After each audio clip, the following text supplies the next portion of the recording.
और प्रेमियों को जय सच्चिदानंद। तो आज हम स्वयं की आवाज बुक में अध्याय 10 में परमात्मा को अपनाओ, इसमें टॉपिक जानेंगे भगवान की ओर सिक्के फेंकना। तो इसको पढ़ेंगे और समझेंगे। तो स्टार्ट होता है यहाँ से। उस कहानी का एक बिंदु है जिस पर मैं बाद में बात करूंगा। सबसे पहले मुझे आपको अपनी धार्मिक पृष्ठभूमि के बारे में कुछ बताना है।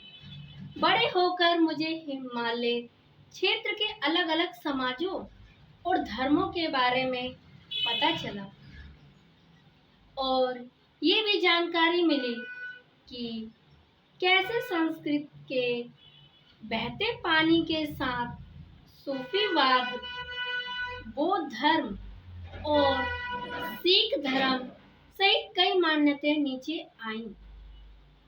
मेरा स्कूल रोमन कैथोलिक था, लेकिन ज्यादातर मैं हिंदू भक्ति की संगत में रहा। असल में मेरी माँ एक कट्टर हिंदू थी, लेकिन मेरे पिताजी इस तरह की कट्टरता से मुक्त थे, क्योंकि वे केवल विश्वास करने के बजाय जानना चाहते थे। उन्होंने अपना सारा जीवन ज्ञान की तलाश में और फिर उसके बारे में बात करते हुए बिताया। उनके लिए वे किताबों में पाई जाने वाली चीज नहीं थी और ना ही चार दीवारी के अंदर स्थापित। आगे, जब भी हमारा परिवार यात्रा पर शहर से बाहर जाता था, हम अक्सर सड़क के किनारे बने मंदिरों के सामने से गुजरते थे। लोगों के लिए अपनी कार की खिड़की को नीचे करके भगवान की ओर एक सिक्का फेंकना आम बात थी। आसपास कुछ लोग सिक्के इकट्ठा करते और उन्हें मंदिर में ले जाते थे। हालांकि मुझे हमेशा लगता था कि कुछ पैसे उनकी जेब में ही रह जाते होंगे। जब भी हम एक खास मंदिर से गुजरते थे, मेरी माँ हमेशा एक सिक्का फेंकती थी। हर बार मेरे पिताजी उनसे कहते, आप ऐसा क्यों करती हैं? वह उत्तर देती, ऐसा करके मैं स्वर्ग जा सकती हूँ। और मेरे पिताजी जवाब देते, तुम मुझे पैसे दे दो, मैं सुनिश्चित कर दूंगा कि तुम स्वर्ग जाओ। लेकिन वे बस एक बार उन्हें देखती, खिड़की खोलती और अपनी श्रद्धा का पालन करते हुए सिक्का बाहर फेंक देती।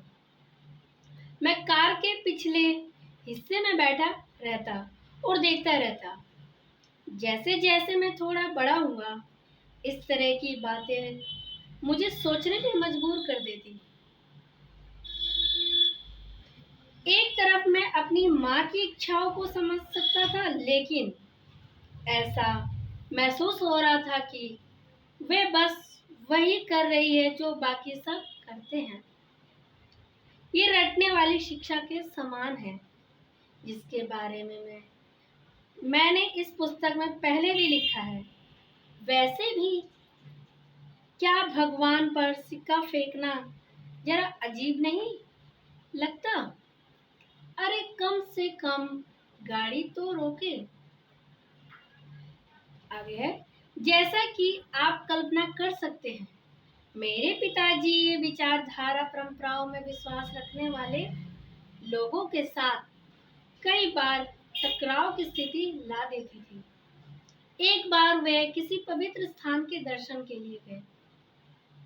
वहां बहुत सारे भक्त लोग थे।